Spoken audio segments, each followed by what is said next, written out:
Selamat pagi Ibu Kepala Sekolah dan Bapak Bagian Kesiswaan. Pagi. Nah, saya hari ini mau menyampaikan program yang telah kami laksanakan di sekolah kita.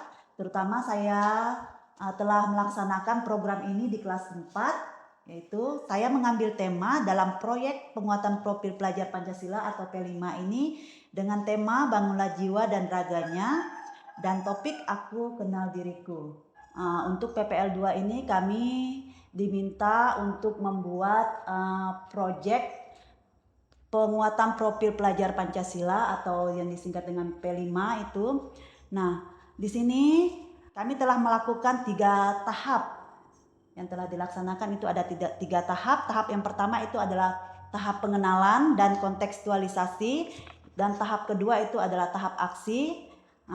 Tahap yang ketiga adalah tahap hasil dan tindak lanjut. Nah, kami telah melaksanakan aksi dengan 8 indikator. Nah, 8 indikator itu yang terdiri dari selalu mencuci tangan dengan air yang mengalir menggunakan sabun. Yang kedua itu mengkonsumsi jajanan sehat di kantin sekolah. Yang ketiga menggunakan toilet atau WC yang bersih dan sehat. Yang keempat berolahraga secara teratur dan terukur. Yang kelima itu memberantas nyamuk, jentik-jentik nyamuk ya. Yang keenam tidak merokok di sekolah. Nah, yang ketujuh menimbang berat badan dan mengukur tinggi badan setiap bulannya. Yang kedelapan membuang sampah pada tempatnya.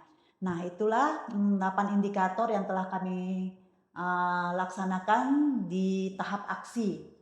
Nah, di sini saya ingin bekerja sama dengan pihak sekolah agar program ini bisa menjadi program yang berkelanjutan untuk tahap tindak lanjut yang akan dilaksanakan oleh sekolah dalam program yang telah kami laksanakan.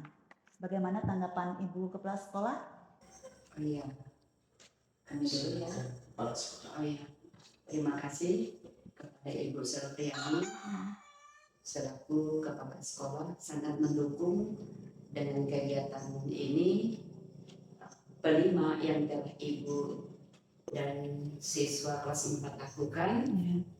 Apalagi kegiatan ini tentang PHBS ya. Iya, PHBS ya. Iya.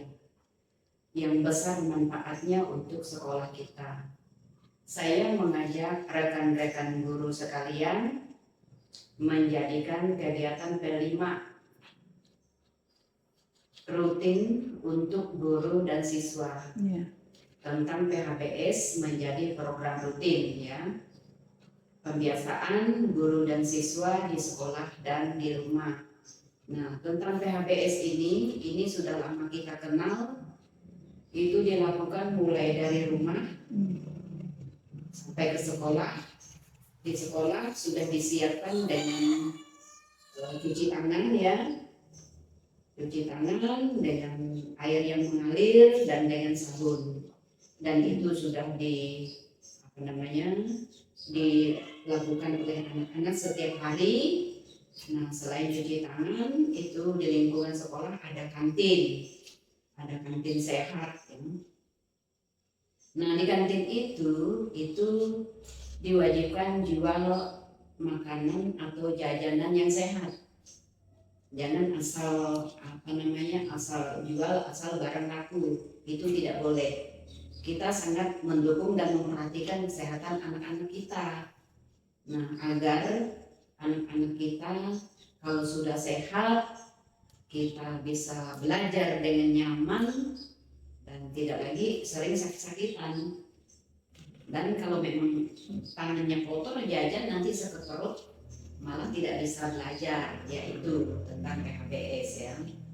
Nah, kami sangat mendukung program ini. Sekali lagi yang dibawakan oleh Ibu Selviani ya. Nah, itu bagus programnya. Silakan lanjutkan. Bagaimana tentang guru bagian kesiswaan? Terima kasih kepada Ibu Selfriani memberikan waktu kepada saya untuk menanggapi tentang PHBS yang sudah dilaksanakan dan yang sedang dan akan melanjutkan pelaksanaan PHBS. Saya mengambil beberapa poin tadi. Ya, kalau PHBS ini kan memang dari dulu dikenal kata perilaku hidup bersih dan sehat. Nah, hidup sehat ini itu perlu ada moto bersih itu sehat. Nah, jadi kebersihan itu memang perlu kita utamakan di dalam kehidupan kita sehari-hari. Mulai dari keluarga sampai sekolah, ya sekolah ini apalagi Ibu Selfriani sudah menyampaikan biasanya di sekolah yang dilakukan di kelas 4, tapi itu bukan khusus kelas 4, itu hanya program untuk menjadi utama dulu di kelas 4. Nah, setelah itu kita laksanakan secara rutin setiap kelas, mulai dari kelas 1 sampai kelas 6, karena tadi jadi bersih pribadi dulu, bersih pribadi dijaga. Jadi setiap anak itu ya perlu mereka hidup bersih dan sehat. Nah, mengenai supaya kita hidup bersih dan sehat, mulai dari pribadi, dari pakaian, makanan, ya kita lakukan di keluarga, lalu sampai di lingkungan di mana kita berada, kita perlu menerapkan hidup bersih dan sehat. Tadi. Nah, di sekolah kita perlu menyarankan kepada anak-anak didik kita supaya mereka melakukan hidup bersih dan sehat tadi. Nah, di sekolah ini yang perlu kita terapkan atau disuruh anak kita melaksanakan pertama kebersihan lingkungan sekolah. Jadi kita setiap hari menyuruh anak kita memungut sampah. Nah, sampahnya itu kita buang pada tempatnya. Ini jangan disuruh anak membuang sampah sembarangan, itu tidak bersih. Jadi mata kita melihat pun tidak bersih. Yang namanya lingkungan bersih ya perlu kita dari penglihatan kita bersih lingkungan. Nah, sampailah nanti kepada kesehatan tubuh kita. Itu tentang sampah perlu kita terapkan kepada kita. Jadi PHBS ini perlu menjadi kegiatan rutin di sekolah. Jadi melatih anak kita supaya mereka ingat tentang kebersihan itu penting, utama di dalam kehidupan sehari-hari. Nah, di sekolah itu ada juga yang kantin, mungkin ada yang dari luar atau kantin khusus sekolah. Nah, kita perlu ingatkan kepada anak kita supaya mereka memperhatikan jajannya. Kalau kue itu tajam dan ditutup, nah itu kita ingatkan kepada kita supaya jangan memilih jajan yang tidak ditutup. Itu jelas-jelas tidak bersih. Nah, jadi kalau tinggalkan membawa orang bisa membawa penyakit di dalam tubuh anak-anak. Jadi PHBS ini bukan untuk anak yang kita lakukan, tapi guru juga. Jadi guru dan anak perlu kita terapkan PHBS ini di dalam kehidupan sehari-hari. Mulai dari rumah kita atau keluarga sampai di sekolah. Di sekolah kan kita guru yang mengarahkan kita supaya mereka melaksanakan PHBS ini. Kalau di rumah itu dan masing-masing lah kepala keluarga atau keluarga yang dari situ untuk melaksanakan PHBS.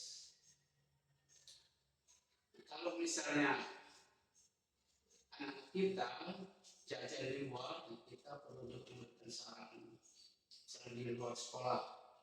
Nah, perlu kita ingatkan mereka kalau jajan itu ya ada yang sudah ditutup, bukan bersih, tidak lalatnya, tidak bersarang di situ. Yeah. Nah, maka lingkungan kita perlu kita jaga juga kebersihan lingkungan supaya jangan ada yang di lingkungan kita tidak bersih.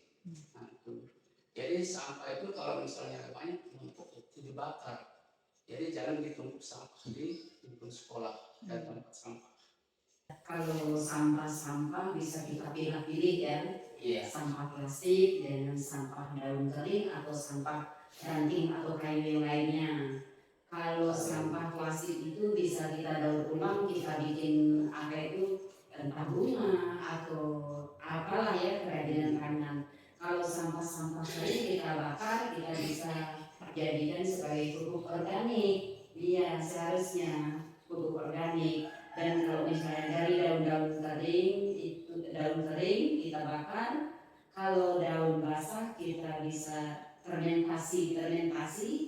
Kita pernah lakukan fermentasi tentang pupuk organik dari daun. Berarti Bahan kompos bakunya ya. pupuk kompos, bahan bakunya dari daun, kotoran sapi atau akaja, terus dari dedak, gula, garam, ragi, dan M4. Itu cara fermentasi pembuatan pupuk kompos ya. Nah, itu sudah pernah kita lakukan.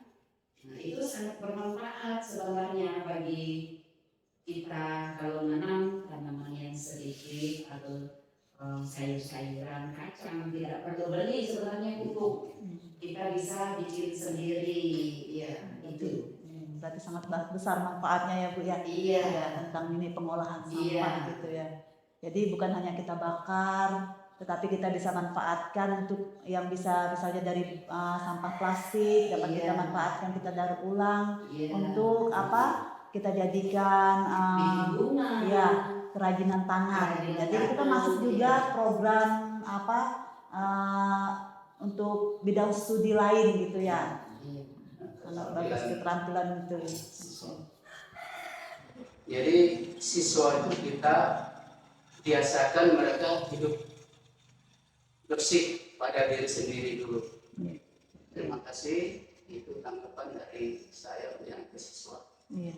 Baik, terima kasih Ibu Kepala Sekolah dan Bapak bagian kesiswaan karena telah menanggapi dan tindak lanjut dari program P5 kami ini. Nah, saya berterima kasih sekali karena program kami ini menjadi program sekolah yang akan dilanjutkan berkelanjutan. Nah, untuk sekolah kita, saya berharap peserta didik kita bisa menerapkan PHBS di sekolah kita. Nah, mereka bisa membersihkan diri dan membersihkan sekolah nantinya. Itu dampaknya sangat besar untuk sekolah kita dan untuk diri mereka. Nah, saya terima kasih banyak ya Bapak dan Ibu. Terima kasih. Ya, karena telah menanggapi proyek P5 kami ini. Ya, terima Ya, kasih. terima kasih.